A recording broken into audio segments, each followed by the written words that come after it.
Hi, my name is Joe Cernik. I'm a member of the faculty here at Lindenwood University in St. Charles, Missouri. This is a show called Insight, and we discuss books on politics domestically, internationally, sometimes historical books that provide some insight into the present, sometimes broader atmospheric or trend analysis books that give you a sense of how to take a look at political developments in a broader way. This is a book on domestic economy, and it spills over into politics. It's written by Amy Goldstein, and the book is called Janesville, An American Story. Now, joining me on the show today is a Lindenwood University student, Madison Liddle, and I wanted to read an introduction or a quote from the book, give a sense of where the book is coming from, a general idea of it, and then we'll jump into a discussion about it. The author writes, "Last vehicle off the Janesville assembly line," the banner said, with the date, December 23rd, 2008. It was destined for the County Historical Society. Television crews from as far away as the Netherlands and Japan had come to film this moment when the oldest auto plant of the nation's largest automaker turned out its last car. So the closing of the assembly plant 2 days before Christmas is well recorded. This is the story of what happened next. General Motors started turning out Chevrolets in Janesville on Valentine's Day of 1923. By the time the plant closed, the United States was in a crushing financial crisis that left a nation shattered with discarded jobs and deteriorated wages. Still, Janesville people believed that their future would be like their past, that they could shape their own destiny. They had reason for this faith. Absolutely. I think that's a good quote to sum up the entire book, and it's a good jumping out point for today.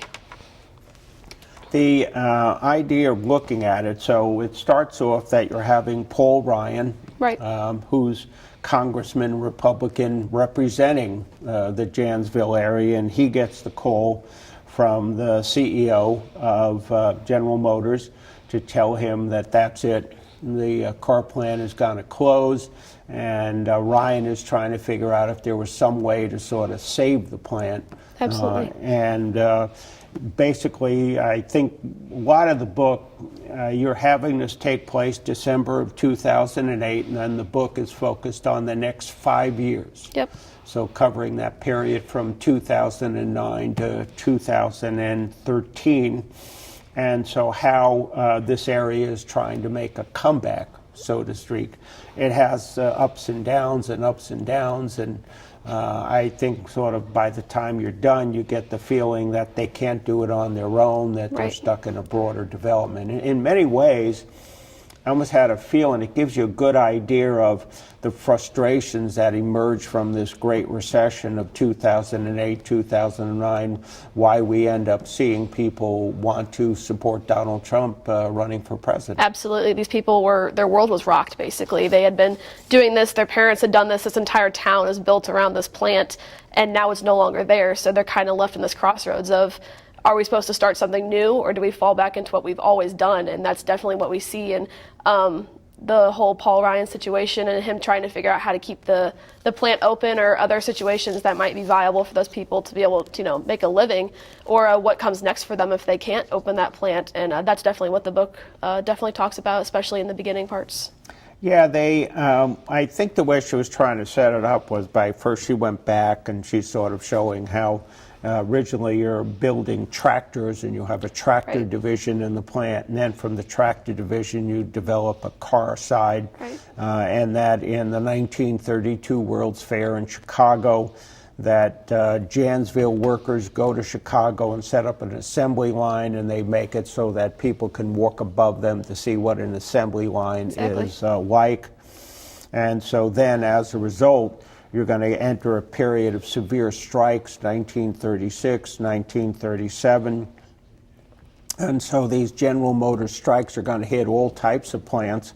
But in Janesville, they don't hit them as badly as they do other places. So other places, you're having sort of a feeling like there's more of a greater hostility on the part of the strikers, or there's some degree of violence. But in Janesville, instead, you're having the city manager and the local government come to talk to the people in the plant to say, don't worry about it when everything gets resolved.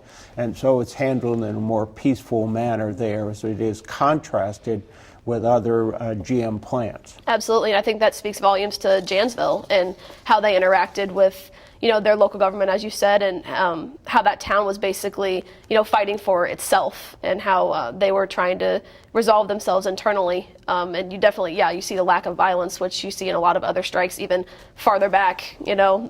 Worker strikes tend to be violent, and she even highlighted the fact that it wasn't there in Janesville, which was interesting to read about.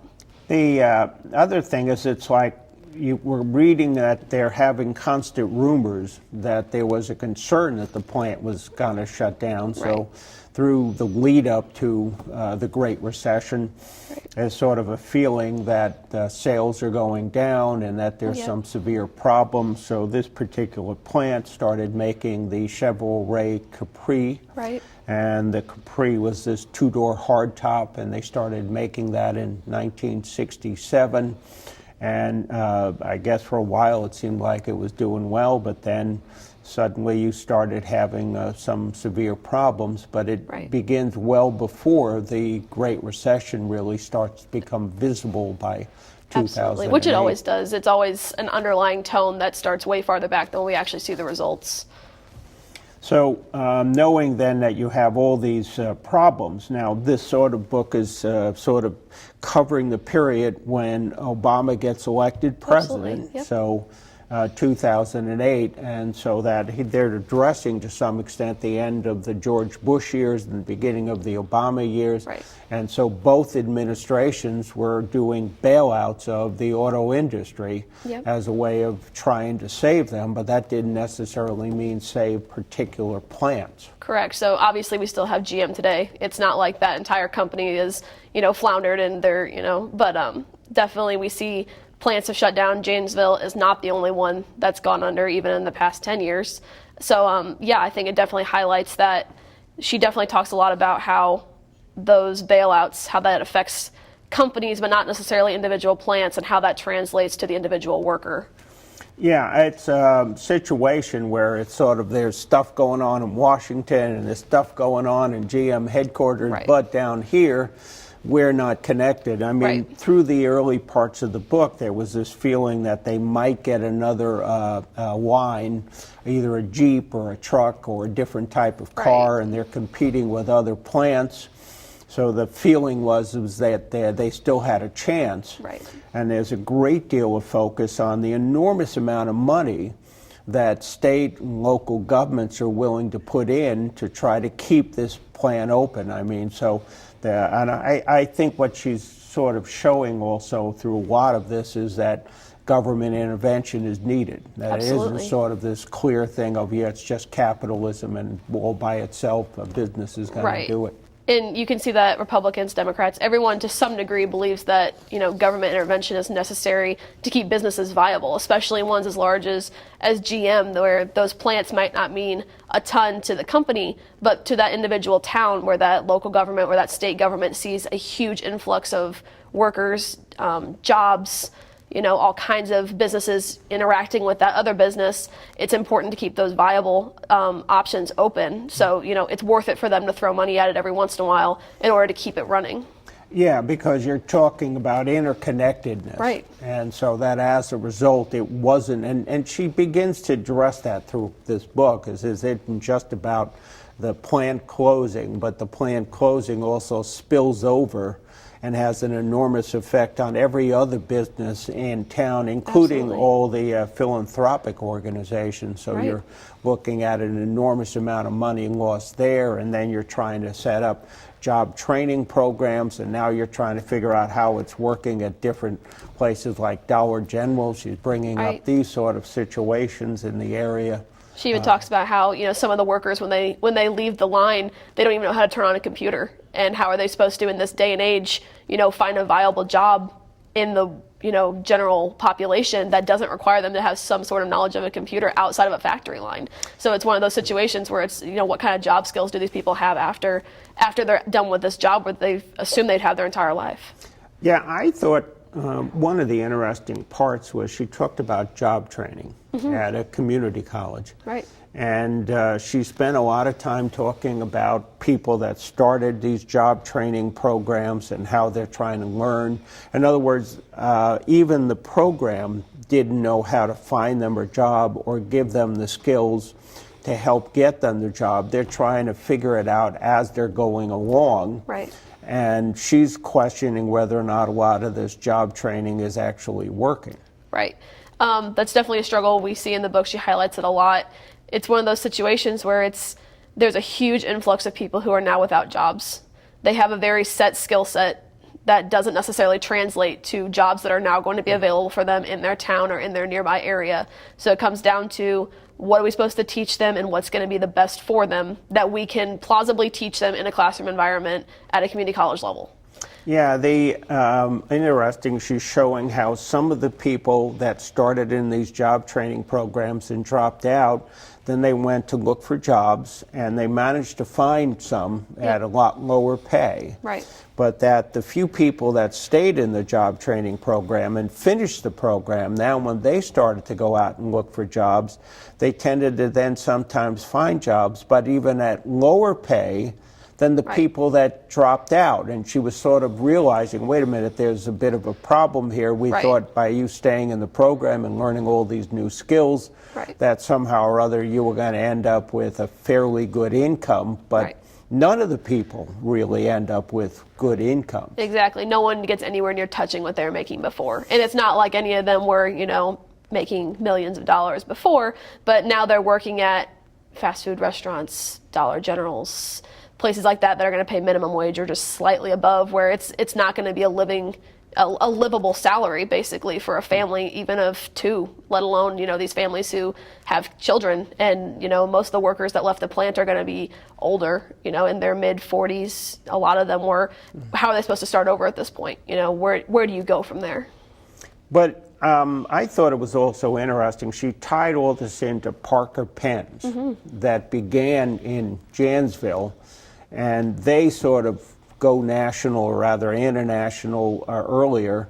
And so their headquarters ends up leaving, and then they begin to get sold, and now they're no longer really Parker pens, but they're still using the title. Right. And so you're seeing, and she was talking about how women went to Parker pen and men went to the auto plant. And so this was sort of the pattern for years. Right. So women took pride, and she talks about calling it women taking pride in working for Parker pen. Yep. And that this was a very big deal.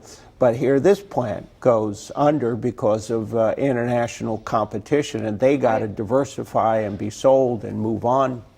Right. I mean, you kind of see, it's kind of like the stepping stone. We see one plant go under, and then it's kind of well, now what do we do? And then, in 2008, we see oh no, well, now what do we do? Of the second plant closing in Janesville. And so now we're kind of at that crossroads of what we always thought we'd be doing is no longer an option.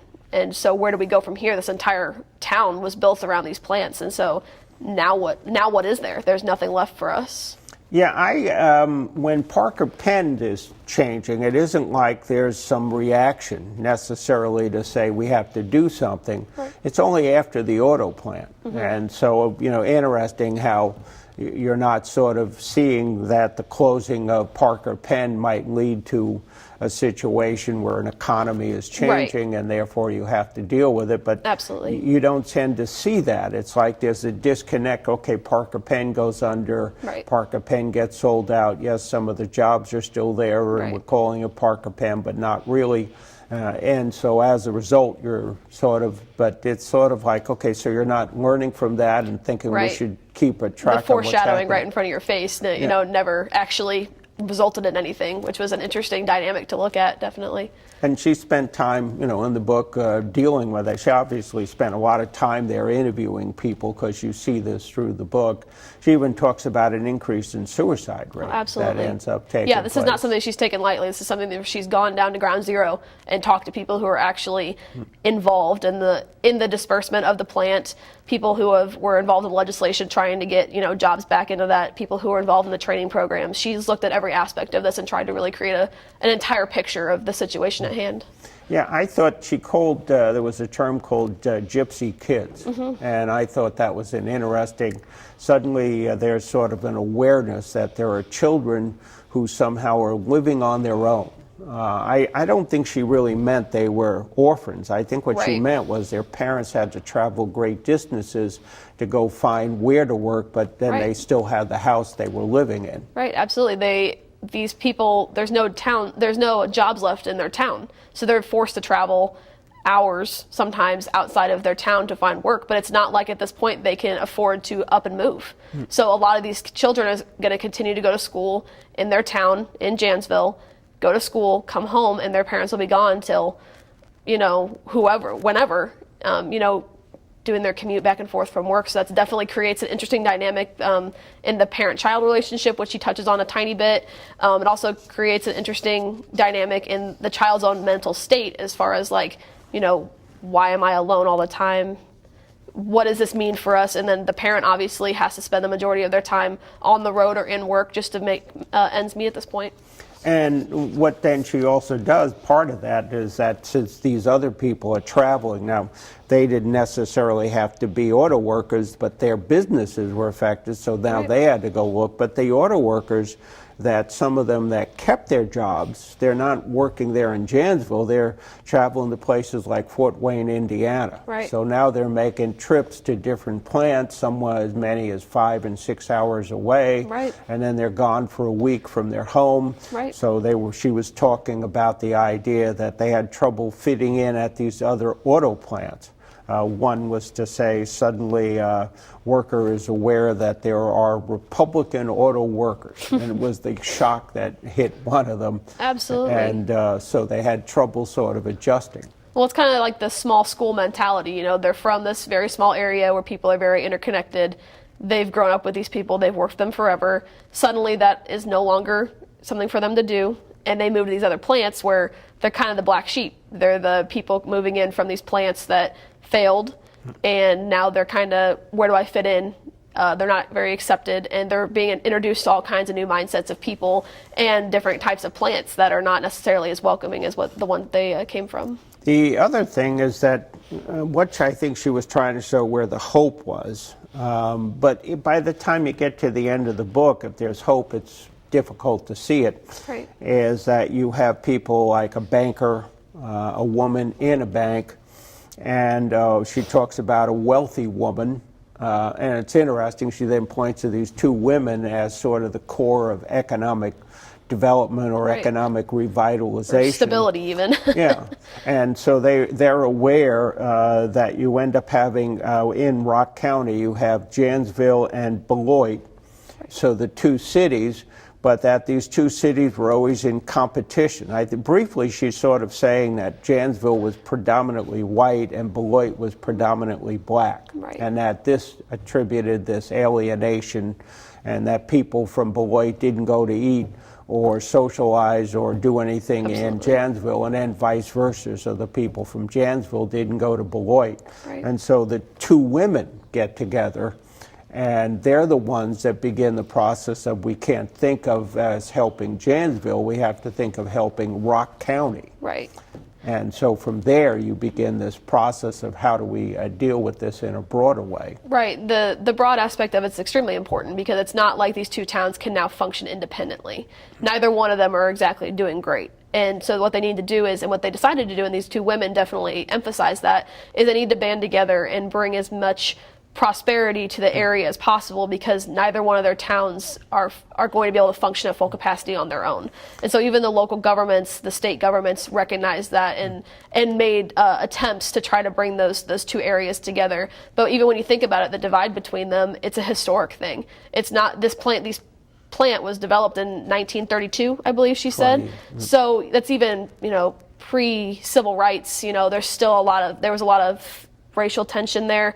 And so you can't imagine that just disperses overnight or even over 50 years in that kind of area, especially the small towns, which we can see pretty much nationwide.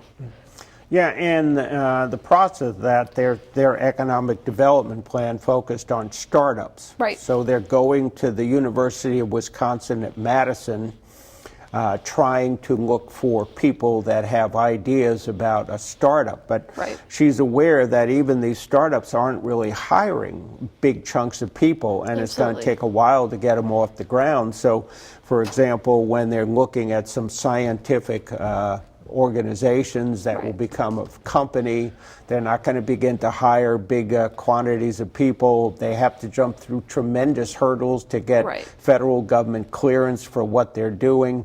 And they need large infusions of money. Right. And so originally the two women are under the impression they could put up some startup money, Right. and then it was stopped. But what you're finding is these companies want continuous money or Absolutely. need continuous money. Right. There's no way for them to function completely independently, especially at the beginning. And most of these companies, as startups, they would go to an investor, which they actually found because the investor came to them.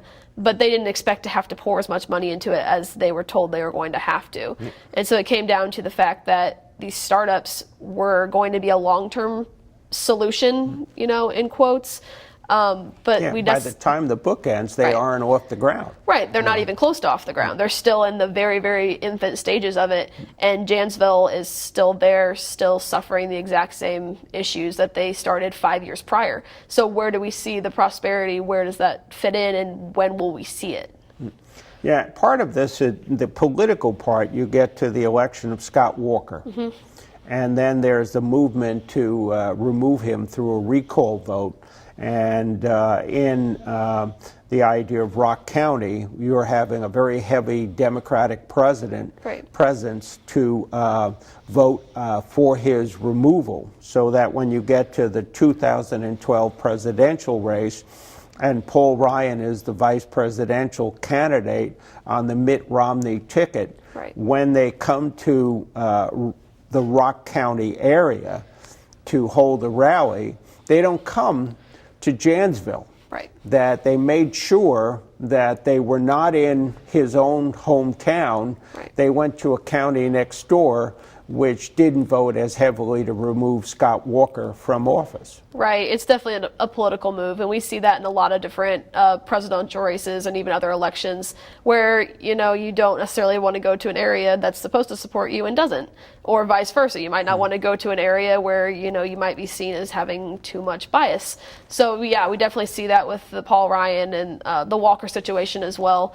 Was interesting to read about. It's not something that's in the mainstream media that you would necessarily hear about if you don't live, in Rock County. But yeah, it was definitely an interesting thing to read about. Yeah, she was talking about how when Scott Walker ran, he never said anything in any of his campaigns about trying to go after collective bargaining of unions in the state. And that was sort of a surprise that comes after the fact. Right. So then she spent time talking about the Republicans that are in the state legislature, and they're going to vote, and you have Democrats that are going to try and prevent it. So the constant fight that goes on, but that he was doing something that wasn't part of what he said his campaign was part of. And I think that was what she was trying to show, that the recall was the fact that, wait a minute, you didn't discuss this at all. Right, and they felt like they were misled. He felt that they were dishonest about what they were actually trying to accomplish, and that definitely soiled their voting pattern in that area.